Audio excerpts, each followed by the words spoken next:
Nah, kita akan kedatangan tamu namanya bulan suci Ramadan. Ibuku di kampung, kalau dia mau kedatangan tamu, maka dia segera berbenah diri. Rumah dipel, spraynya diganti, gorden diganti, bahkan menu makanan pun lain dari biasa. Bahkan dia bilang, potong ku ayam, ada tamu mau datang. Coba, Masya Allah. Memang begitu mestinya kita dalam menyambut tamu, memuliakan tamu kita. Nah, insya Allah dalam hitungan beberapa hari lagi kita akan kedatangan tamu, yaitu bulan suci Ramadan. Bulan suci Ramadan ini banyak sekali namanya. 1, bulan puasa. 2, bulan penuh ampunan. 3, bulan penuh rahmat.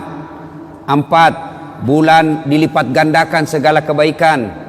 5, bulan ada di dalamnya bulan yang lebih mulia, satu malam lebih mulia daripada 1000 bulan. Macam-macam, subhanallah, banyak sekali nama-nama bulan suci Ramadan ini.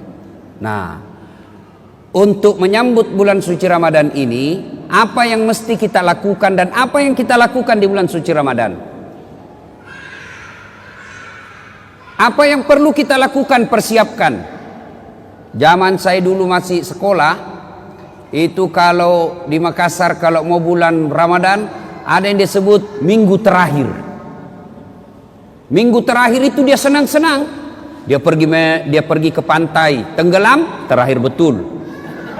Ya, ada yang ngambil band, ya, elektron, nyanyi-nyanyi, bakar jagung, macam-macam. Tapi alhamdulillah lambat laun mulai hilang itu. Maka anak-anak milenial sekarang dia gantilah dengan istilah tarhib Ramadan, menyambut bulan suci Ramadan. Cuma saya kalau ceramah ini terganggu konsentrasiku kalau banyak anak-anak lari-lari. Lari-lari sana. Itu bedanya orang Kristen. Itu orang Nasrani kalau dibawa anaknya ke gereja, dikasih duduk itu di sampingnya. Duduk kau nak, dengar itu pastor pendeta ceramah, khotbah. Kalau kita, duduk. Ada bilang mamanya, pi mau main nak. Pergi gila main itu anaknya. Dan begitu ditanya siapa anak itu, ndak ada yang mau ngakui, malu diakui anaknya. Ya, Bapak, saudara-saudara sekalian, apa yang perlu kita lakukan menyambut bulan suci Ramadan ini? Yang pertama, kita harus mempersiapkan diri secara fisik. Kenapa? Ramadan itu, puasa itu puasa fisik. Puasa itu ibadah fisik. Tidak bisa orang puasa kalau sakit. Iya toh? Maka harus persiapkan fisiknya. Latihan dulu. Orang kalau main bola kan latihan dulu, bos. Mau main futsal, tidak langsung masuk. Main bola langsung, tidak. Kenapa? Keram kau punya otot. Bisa jadi cedera ototnya. Maka ada pemanasannya dulu. Apa pemanasan sebelum masuk bulan suci Ramadan? Maka dimulai dengan apa? Kita puasa Senin Kamis dulu. Memulai dengan puasa-puasa sunnah. Supaya masuk Ramadan tidak kaget perutnya. Kenapa? Dia sudah terbiasa mulai latihan. Maka persiapkan fisik dulu. Yang berikutnya, selain fisik kita persiapkan apa? Ilmunya. Datang di sini, datang pengajian-pengajian begini. Maka adik-adik sekalian, bacalah ilmu, baca kitab. Supaya apa? Masuk Ramadan kita tidak bingung. Adik-adik remaja, belajar fikih, belajar mana yang memakruhkan puasa, mana sunnah-sunnah yang lebih bagus, mana yang mengurangi pahala, puasanya tetap sah tapi kurang pahalanya. Bagaimana hukumnya mimpi basah ketika siang hari? Ini banyak-banyak saya lihat anak-anak milenial.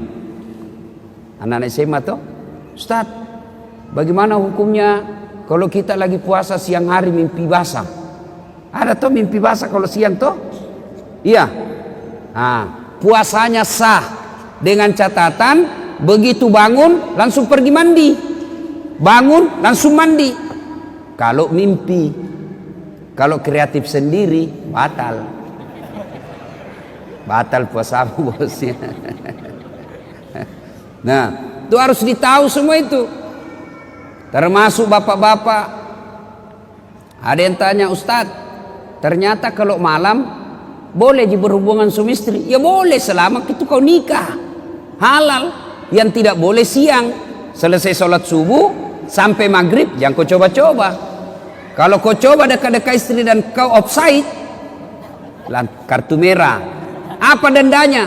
Puasa kau 60 hari berturut-turut. 60 hari berturut-turut.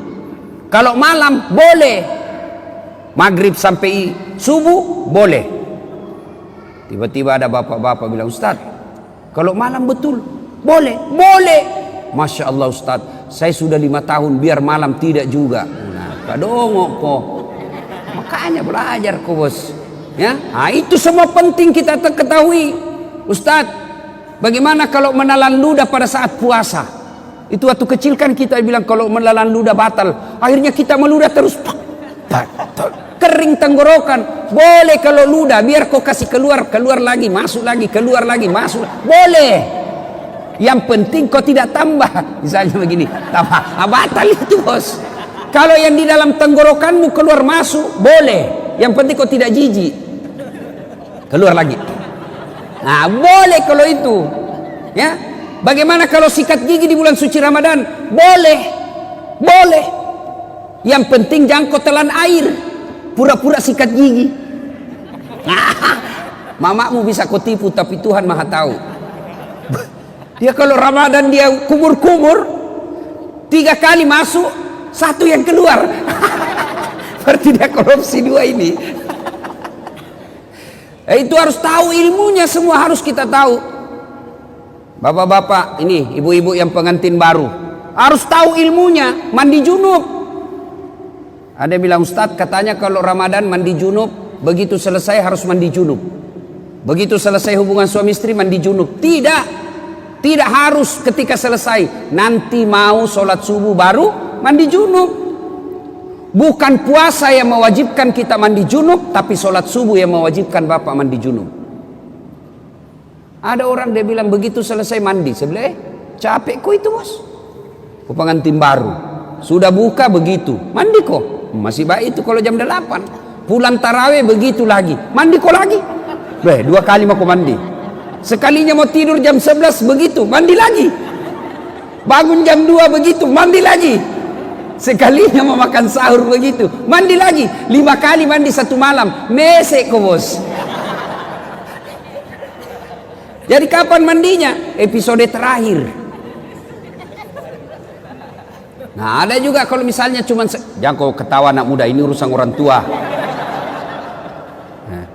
Ada juga yang misalnya malam, misalnya jam 11 mau tidur, ya, kapan mandinya?